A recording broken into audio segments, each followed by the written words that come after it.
Vous allez entendre des conversations entre deux personnes. Indiquez à quel dessin correspond chaque conversation.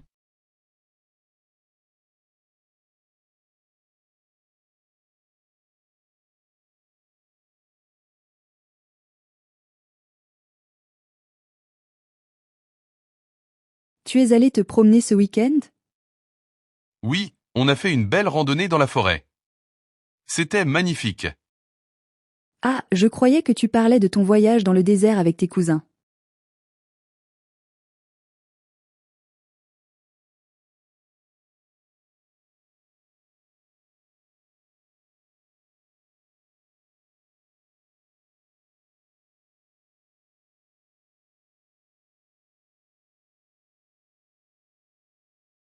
Tu veux un morceau de cette tarte? C'est à la pêche, faite maison. Elle sent super bon. Bizarre, je pensais que c'était à la banane en voyant la couleur.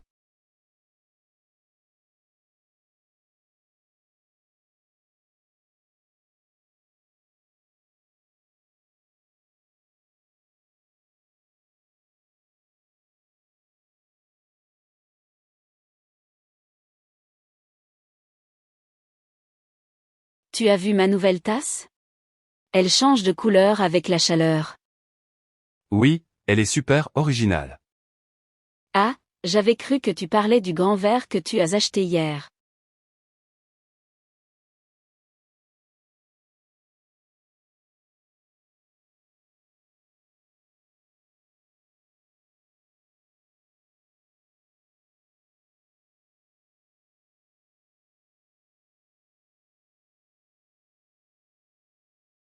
J'ai été piqué pendant le pique-nique, je crois que c'était une abeille.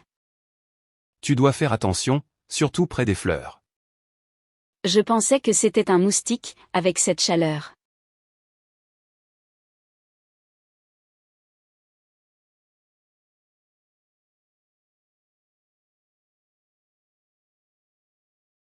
Vous allez entendre des annonces diffusées dans un lieu public. Pour chaque annonce, répondez à la question.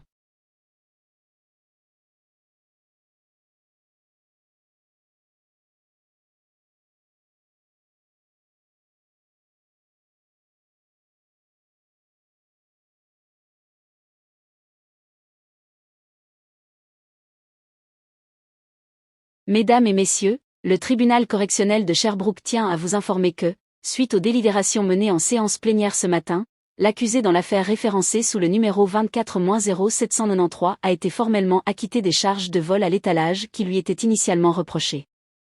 L'absence de preuves concluantes ayant été constatée par le jury, aucune poursuite supplémentaire ne sera engagée. L'intéressé est dès à présent libre de ses mouvements et a quitté l'enceinte judiciaire accompagné de son avocat.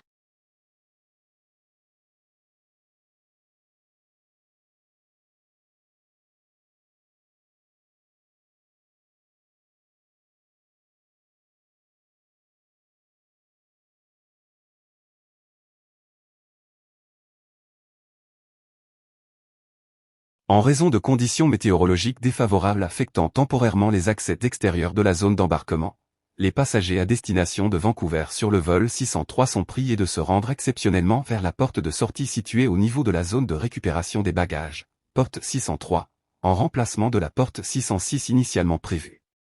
Le personnel au sol reste disponible pour toute assistance.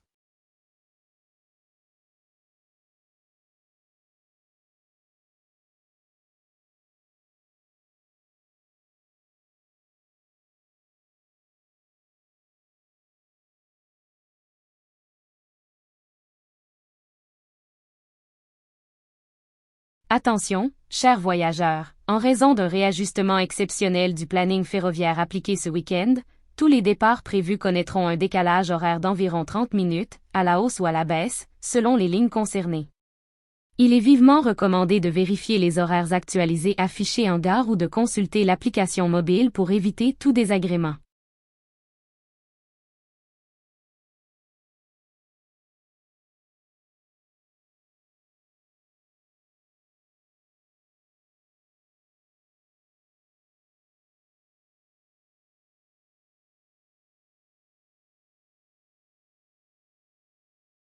dans le but de préserver un environnement sanitaire optimal au sein de nos établissements.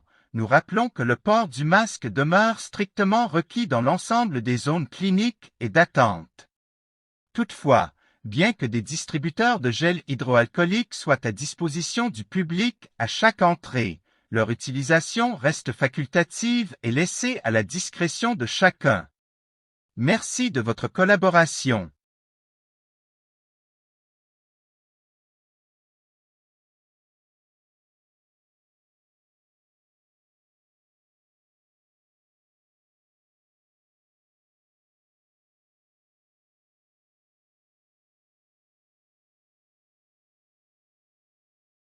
Chers clients, veuillez noter que les promotions en cours dans nos rayons ne s'appliquent exclusivement qu'aux articles alimentaires portant une date de péremption inférieure ou égale à 7 jours à compter de la date d'achat.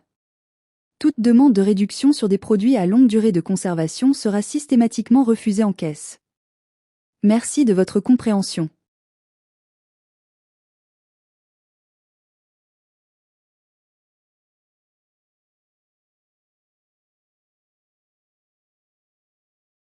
Vous allez entendre des messages sur votre messagerie téléphonique. Indiquez pourquoi la personne appelle.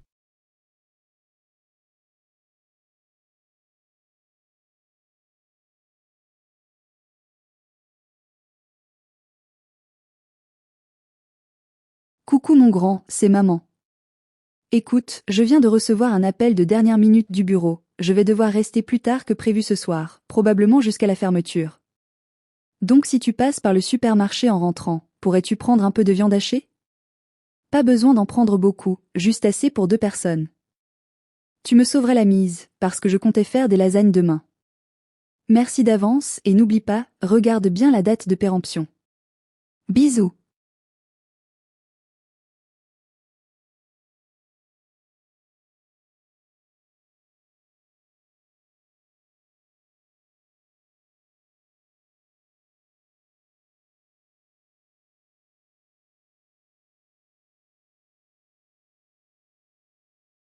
Bonjour Monsieur Hamidi, ici le service des ressources humaines de la société Elixo. Nous vous contactons suite à votre candidature au poste de chargé de projet. Comme convenu, un entretien est prévu jeudi à 14 h dans nos locaux de Montréal.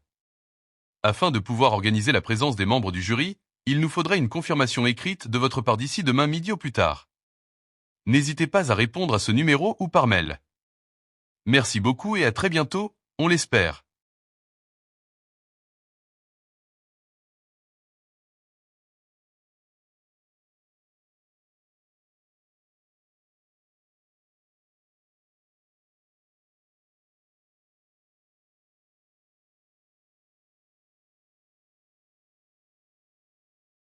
Bonjour Madame Ben Salem, ici le service comptabilité de la boutique EcoHome.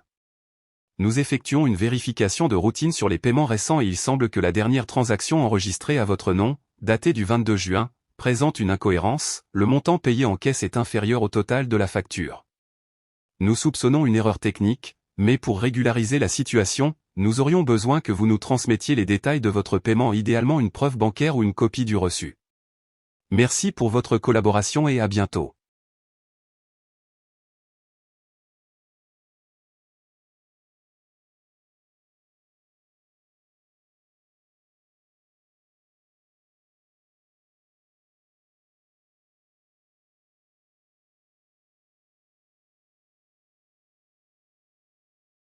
Salut Clara, écoute, je t'appelle pour te prévenir que malheureusement je ne pourrai pas venir à la fête de fin d'année chez Léa samedi.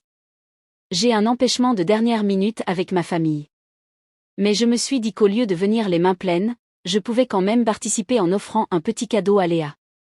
Je passerai le déposer chez toi demain, si tu peux le lui remettre à ma place. Merci beaucoup, et amuse-toi bien samedi.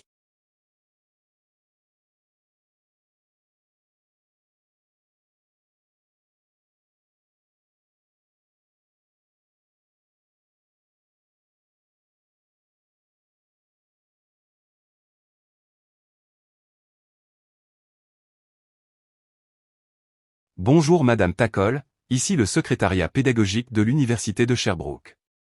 Nous vous rappelons que la date limite pour valider votre sélection de cours pour le trimestre d'automne est fixée à ce vendredi à 17 h. Après ce délai, Toute modification sera soumise à autorisation exceptionnelle. Nous vous invitons à vérifier vos choix sur la plateforme Synapse et à valider votre liste finale dès que possible pour éviter toute contrainte administrative de dernière minute. Merci de votre attention.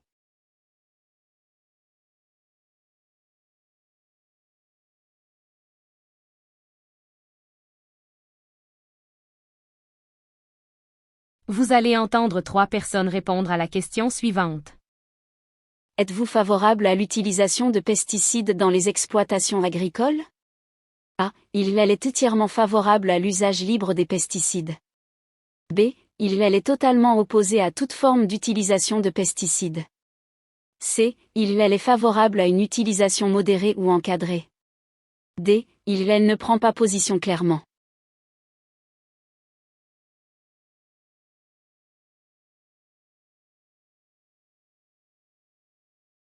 Personne A.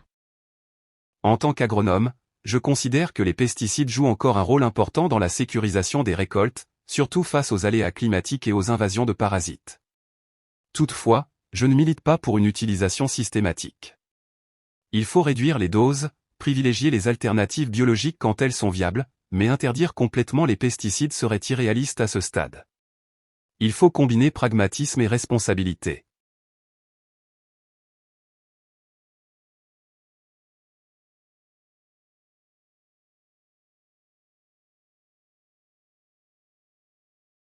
Personne B. Pour moi, l'usage des pesticides est tout simplement incompatible avec une agriculture durable. Ils contaminent les sols, l'eau, les pollinisateurs. C'est un cercle vicieux. Je suis pour une interdiction progressive et une reconversion massive vers des pratiques agroécologiques. La santé des consommateurs et des agriculteurs doit primer.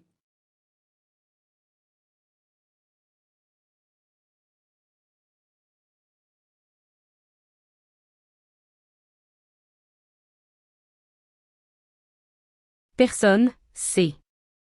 Le problème, ce n'est pas tant les pesticides en soi, mais la manière dont ils sont utilisés. Surdosage, mauvais choix de molécules, traitement à répétition. Si on encadre strictement leur usage, on peut limiter les impacts environnementaux. Je ne suis ni pour, ni contre, mais plutôt pour un encadrement renforcé, sans tomber dans l'interdiction pure et simple.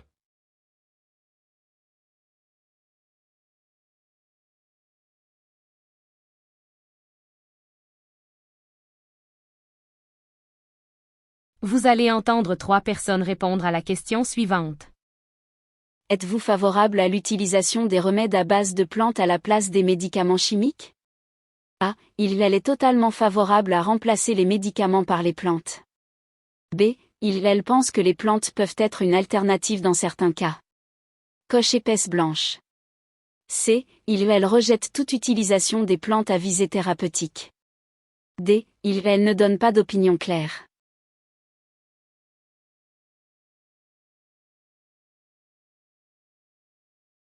Personne A. J'utilise moi-même beaucoup de tisanes et d'extraits naturels pour les petits maux du quotidien. Je trouve ça plus doux, plus respectueux du corps.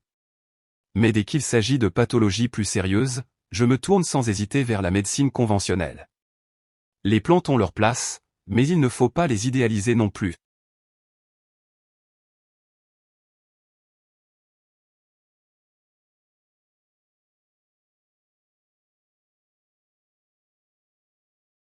Personne B.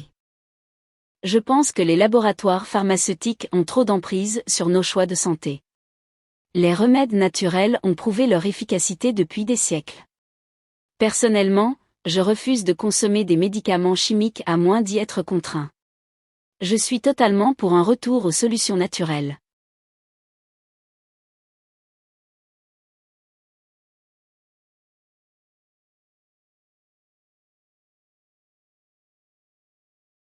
Personne C. Franchement, je reste sceptique. Les plantes, c'est bien joli, mais ça ne remplace pas des traitements validés scientifiquement. Trop de gens s'automédiquent avec des infusions ou des gélules, miracles. C'est dangereux. Les remèdes à base de plantes peuvent compléter un traitement, mais sûrement pas le remplacer.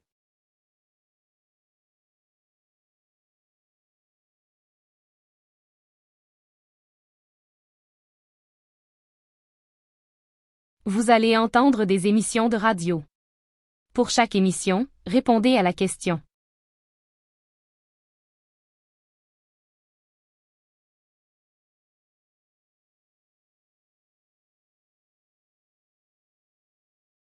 Bonjour et bienvenue dans Planète en transition, votre rendez-vous hebdomadaire sur les dynamiques climatiques mondiales.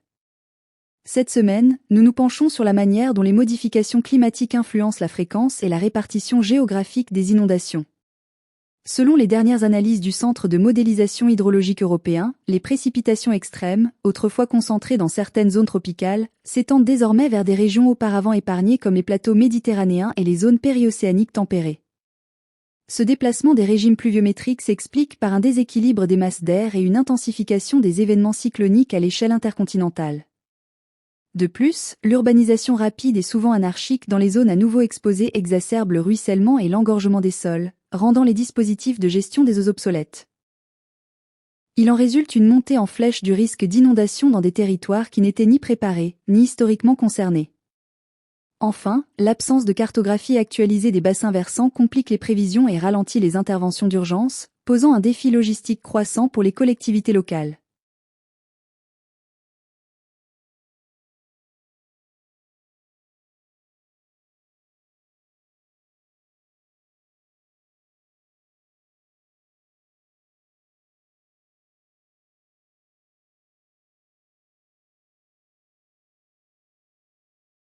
Bonjour à tous dans Sciences et Agriculture, votre émission dédiée aux innovations agri-environnementales.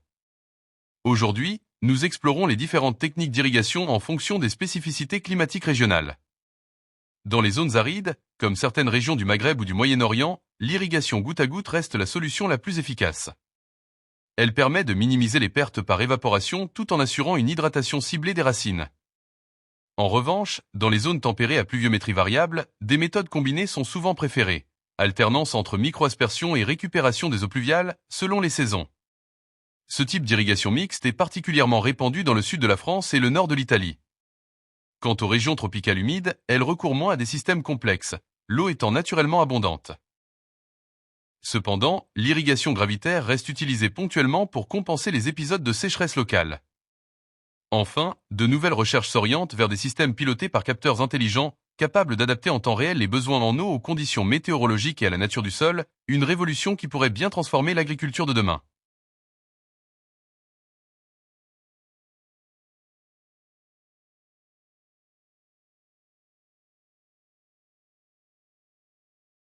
Vous allez entendre un long reportage radio. Répondre aux deux questions.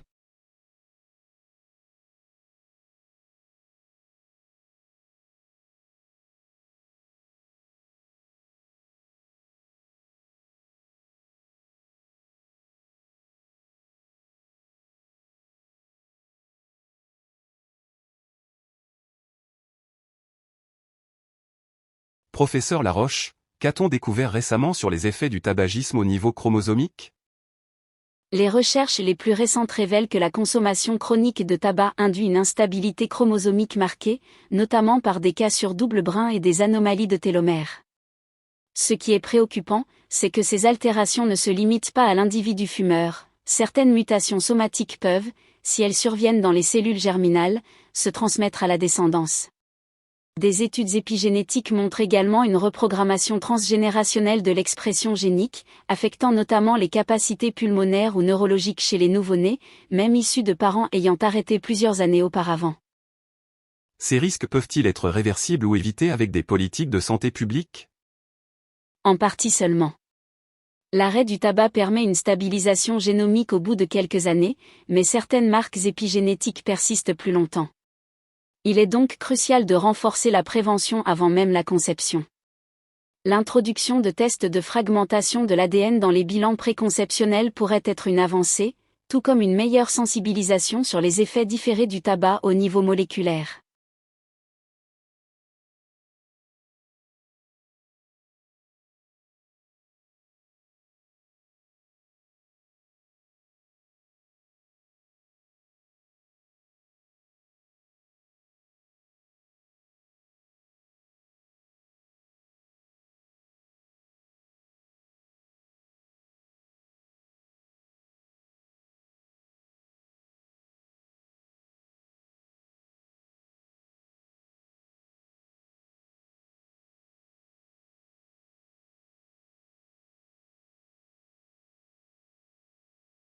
Professeur Nabet, où en est-on aujourd'hui dans l'intégration de l'intelligence artificielle dans le domaine médical? L'IA est désormais omniprésente, mais à des niveaux très variables selon les disciplines. En imagerie médicale, les algorithmes de deep learning surpassent parfois les radiologues en détection précoce de tumeurs subtiles. En génomique, le traitement massif de données permet de repérer des biomarqueurs de susceptibilité avec une précision jusque-là inaccessible. Et dans les soins cliniques, les modèles prédictifs personnalisés permettent d'anticiper les complications chez les patients à haut risque, même en l'absence de symptômes clairs. Quelles précautions faut-il prendre pour éviter les dérives de ces technologies? L'enjeu est double, éviter la déshumanisation des soins et garantir l'explicabilité des décisions algorithmiques. Le problème du black box model, où les décisions sont prises sans justification lisible, est majeur en éthique médicale. On préconise aujourd'hui des IA dites explicables, mais aussi une validation multicentrique avant tout déploiement clinique, pour éviter les biais de population.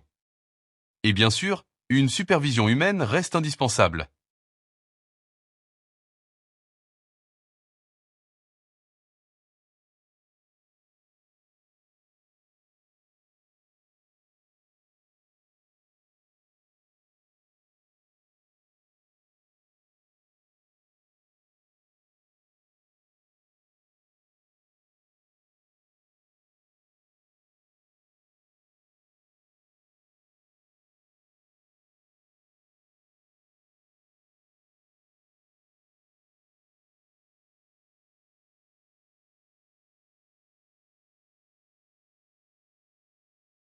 Madame Dupont, pourriez-vous nous expliquer quels effets le chauffage par le sol peut avoir sur la santé des pieds des occupants? Le chauffage par le sol, en maintenant une température homogène et constante, offre un confort thermique indéniable.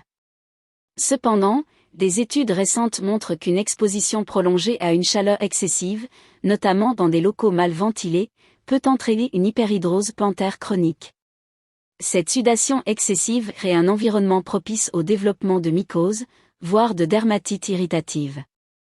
Par ailleurs, le maintien prolongé d'une température élevée affecte la microcirculation périphérique, pouvant exacerber certaines pathologies vasculaires chez les sujets à risque.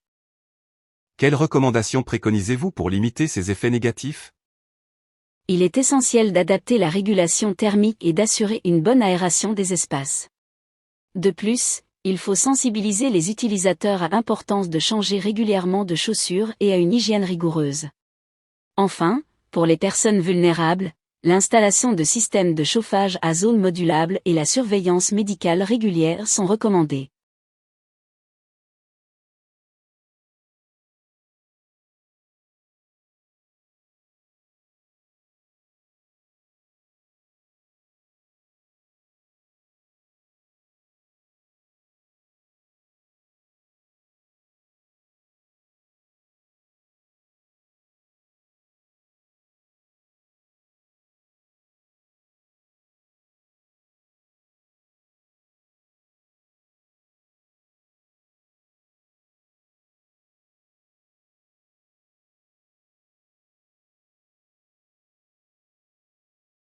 Monsieur Martin, quelles sont les principales méthodes robotiques utilisées dans la fabrication d'équipements électriques aujourd'hui?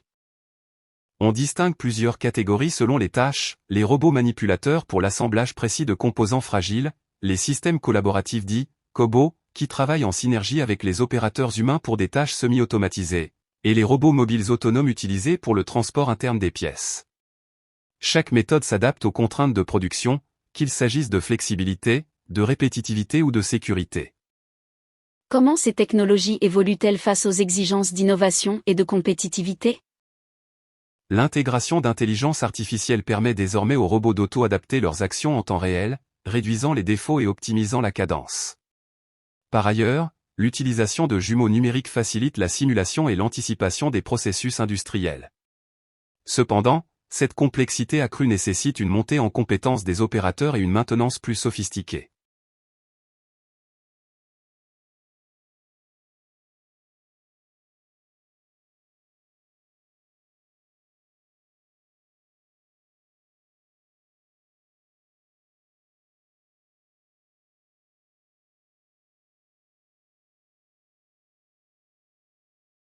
Documents divers.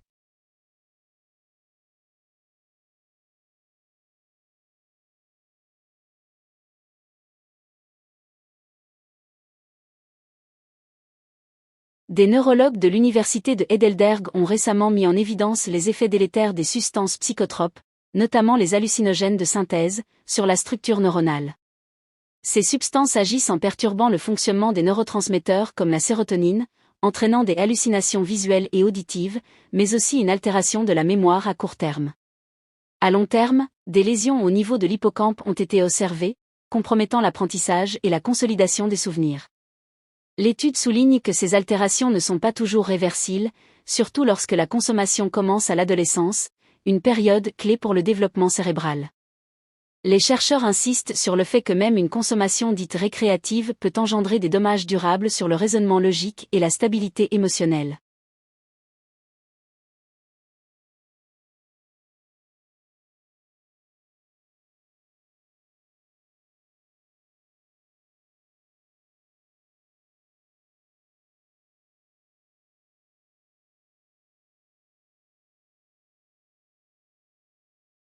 Selon un rapport de l'Institut européen de didactique linguistique, les approches d'apprentissage immersive, où l'apprenant est plongé dans un environnement linguistique naturel, sont les plus efficaces à long terme. L'exposition constante à la langue cible dans des situations authentiques permet une activation répétée des circuits langagiers, favorisant la mémorisation implicite et l'automatisation des structures. À l'inverse, les méthodes traditionnelles fondées uniquement sur la grammaire et la traduction tendent à freiner la fluidité et la spontanéité de la production orale. Cependant, une approche mixte, combinant rigueur grammaticale et immersion active, semble offrir le meilleur compromis, notamment pour les apprenants adultes.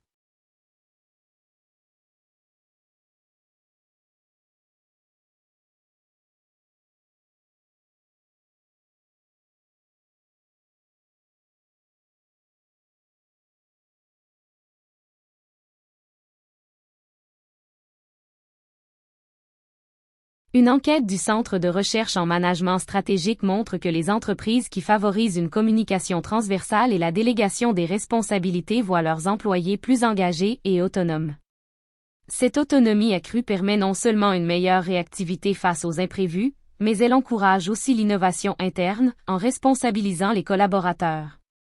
Cependant, ce type de gestion requiert un fort investissement initial en formation managériale, afin que les leaders de terrain sachent accompagner leurs équipes sans microgérer. Dans le cas contraire, un management trop permissif peut engendrer confusion et perte de repères.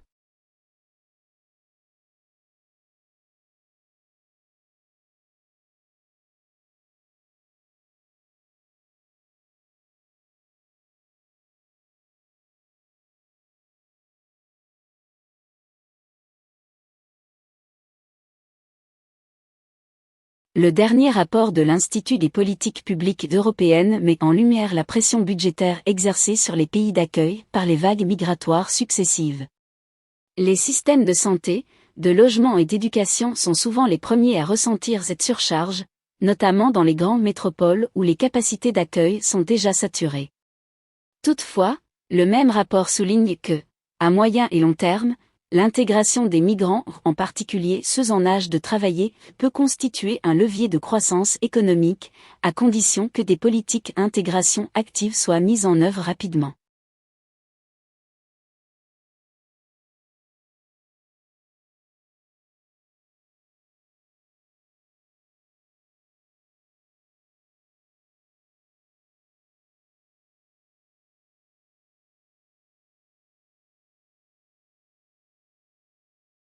Les professionnels du Conseil international du stylisme estiment que la réussite d'une coupe de cheveux repose en grande partie sur l'analyse morphologique du visage. Par exemple, les visages triangulaires sont mis en valeur par des volumes équilibrés sur les côtés, tandis que les visages ovales permettent une plus grande liberté stylistique. Les erreurs fréquentes viennent souvent d'une application uniforme des tendances sans personnalisation. Les experts rappellent également que la texture du cheveu, sa densité et même l'expression du visage doivent être prises en compte pour éviter un contraste esthétique trop marqué. Une coupe adaptée peut ainsi harmoniser les traits et valoriser la silhouette globale.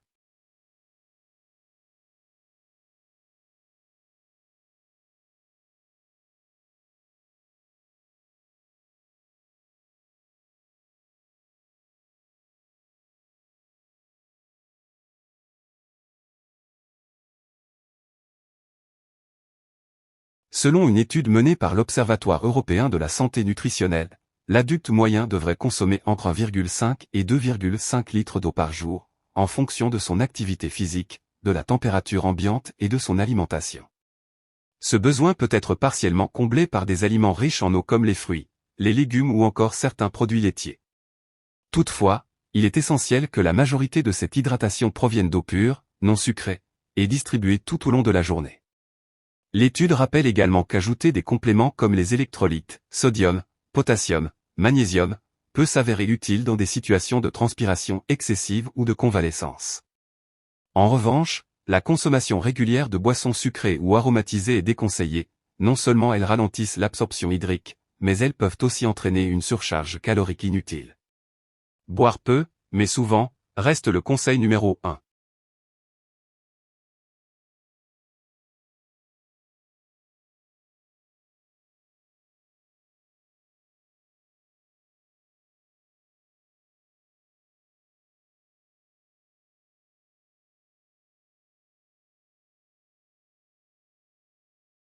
Dans son émission hebdomadaire sur la flore extrême, le botaniste suisse Nicolas Dussault a détaillé les mécanismes d'adaptation des cactus au milieu désertique.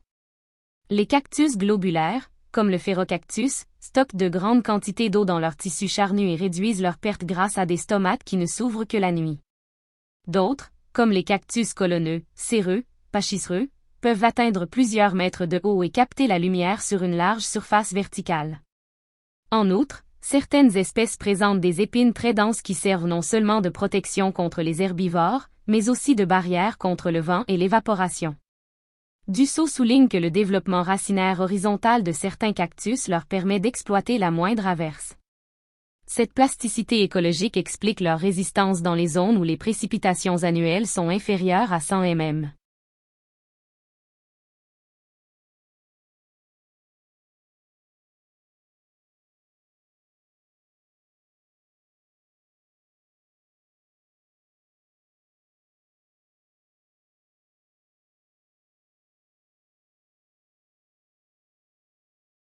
Des neuroscientifiques de l'Université de Lyon ont mis en lumière un lien étroit entre les signaux olfactifs et les mécanismes de régulation de l'appétit. En effet, certaines odeurs, comme celle du pain chaud ou des plats épicés, activent des zones spécifiques de l'hypothalamus impliquées dans la sensation de faim. Ce phénomène est renforcé chez les personnes en situation de stress ou de fatigue, rendant la tentation alimentaire encore plus forte. À l'inverse, d'autres odeurs, menthol, lavande ou même certains agrumes, auraient un effet légèrement coupe-faim, en activant d'autres circuits neurologiques liés au bien-être. L'étude conclut que l'environnement olfactif d'une personne peut influencer ses habitudes alimentaires, en bien ou en mal, et pourrait être exploité dans le cadre de thérapies contre l'obésité ou les troubles du comportement alimentaire.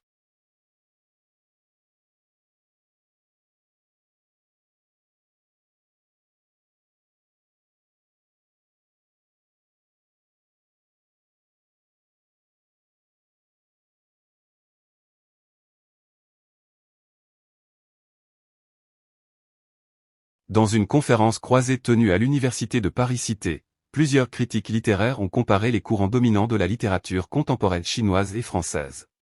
En Chine, l'écriture actuelle oscille entre une volonté de renouveau esthétique post-idéologique et une exploration des traumatismes collectifs, souvent liés à la révolution culturelle ou à l'urbanisation accélérée. Des auteurs comme Yan Liang ou Kan Xu expérimentent de nouveaux langages narratifs pour traduire la dissonance entre tradition et modernité. En France, la tendance est à une introspection psychologique et sociale, avec un style souvent épuré et fragmentaire. Des écrivains comme Delphine de Vigan ou Édouard Louis travaillent sur des récits autofictionnels où le corps et l'identité deviennent le centre du récit. La littérature française se fait souvent miroir critique des structures sociales, tandis que la littérature chinoise contemporaine conserve une tension avec l'autorité politique.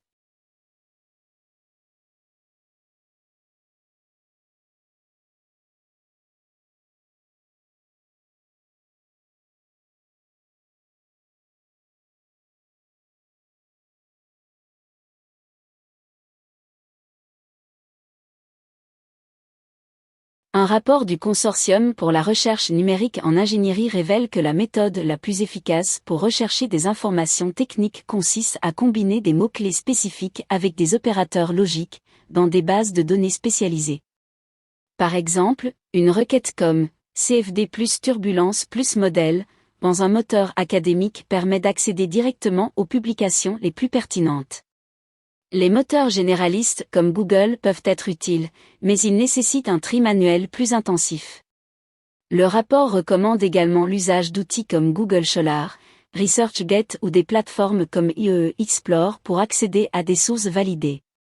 Une veille technologique régulière, associée à l'utilisation d'alertes personnalisées, permet de suivre les avancées dans des domaines de pointe.